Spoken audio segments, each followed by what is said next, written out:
Je vous salue dans le nom précieux de notre Seigneur Jésus-Christ. Que la paix de Dieu, la communion du Saint-Esprit soit ton partage ce matin, mon frère, ma sœur. Nous sommes privilégiés d'avoir eu le souffle de vie ce matin et nous disons merci à notre Dieu et Père qui nous a donné de vivre encore ce matin et de pouvoir jouir de cette journée. Mon frère, ma sœur, nous sommes en train de parler du fruit que nous devons porter.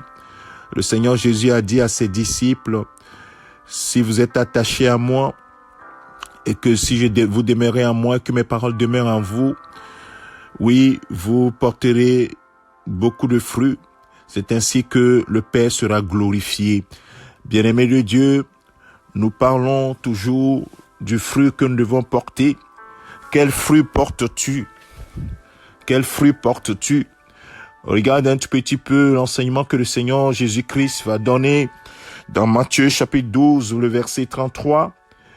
Il va dire, il va enseigner quelque chose qui nous permet de méditer et de nous poser des bonnes questions.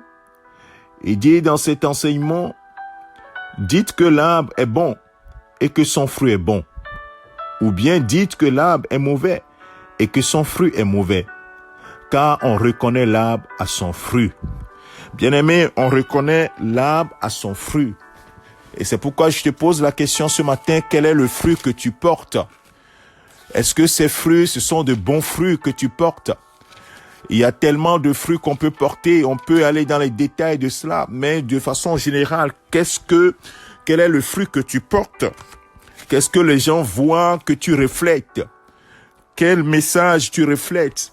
Quelles actions, bonnes œuvres que le Seigneur a préparées d'avance, est-ce que tu les reflètes? Il ne va jamais réserver des bonnes œuvres pour que tu fasses les mauvaises. C'est toujours les bonnes œuvres que tu feras. Quel est le fruit que ta vie produit autour de toi?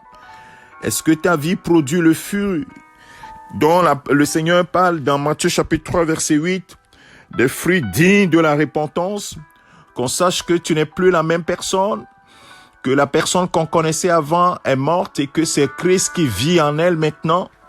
Est-ce que les gens peuvent le dire?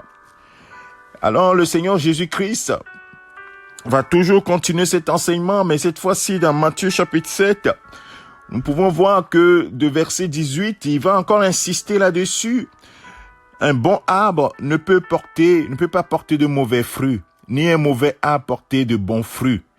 Tout arbre qui ne produit pas de bons fruits est coupé et jeté au feu. C'est donc à leurs fruits que vous les reconnaîtrez. Bien-aimés, je veux juste tirer ce principe de ce texte. Même si le contexte est différent, je m'adresse à vous qui avez reçu Jésus comme Seigneur et Sauveur. Vous devez produire des fruits qui glorifient Christ. Vous devez refléter Christ dans tout ce que vous faites. Et ainsi, ils sauront que nous sommes des disciples du Seigneur. On reconnaîtra que véritablement, nous sommes passés de la mort à la vie, des ténèbres à la lumière, et que nous nous sommes repentis de notre ancienne vie et que maintenant nous avons un Seigneur qui dirige notre vie, qui est Jésus-Christ, le Fils du Dieu vivant, qui allait de lieu en lieu faisant du bien, guérissant les malades et délivrant ceux qui étaient sous l'empire du diable. Mon frère, ma sœur, quel fruit tu portes? Le Seigneur attend de toi que tu portes beaucoup de fruits. C'est ainsi que le Père sera glorifié. En tant que disciple du Seigneur, c'est ce à quoi le Seigneur t'attend. Médite là-dessus. Le Saint-Esprit, en prenant la place en toi, produit du fruit en tant que toi, oui, en tant que personne. Et ensuite, les gens doivent être au bénéfice de ce que le Seigneur a mis en toi. Est-ce que c'est le cas? Si ce n'est pas le cas, mon frère, ma sœur, humilie-toi sous la puissante main de Dieu, afin que son Esprit Saint prenne complètement la place en toi et que ton fruit puisse être véritablement à la gloire du Seigneur et que tu puisses produire beaucoup de fruits. Beaucoup de fruits. C'est ainsi que le Père sera glorifié. Dans tous les domaines, produis beaucoup de fruits. Et surtout, parler de Christ, refléter Christ, faire du bien autour de toi, au travers ce que le Saint-Esprit te met oui, comme œuvre à accomplir sur ton chemin. Que le Seigneur te bénisse, qu'il te soutienne, médite ces paroles. Nous allons continuer sur le fruit que nous produisons en tant que disciples dans la semaine. Bien-aimés de Dieu, nous devons faire un bilan de notre vie. Qui est-ce que nous sommes? Qu'est-ce que nous reflétons? Et quels fruits nous produisons? Que le Seigneur te bénisse. Je te souhaite une excellente journée au nom de Jésus-Christ, notre Seigneur. C'est ton serviteur, le pasteur Alexandre. Amen.